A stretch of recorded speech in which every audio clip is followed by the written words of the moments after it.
How to lock your profile on Facebook Lite. Hello guys, in today's video I'm gonna show you how to lock your profile on Facebook Lite. First thing, go to Facebook Lite, and first thing we're gonna do is click these three lines here in the top corner and go down until you find settings. Click on it, and here you will find this one here, profile locking. Click on it, and if you want to lock your profile, all you need to do is just one click here, lock your profile, and now your profile have been locked, and that's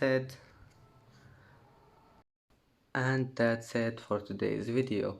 If you like this video, please don't forget to like and don't forget to subscribe, and thank you for watching this video until the end, and now see you in the next video.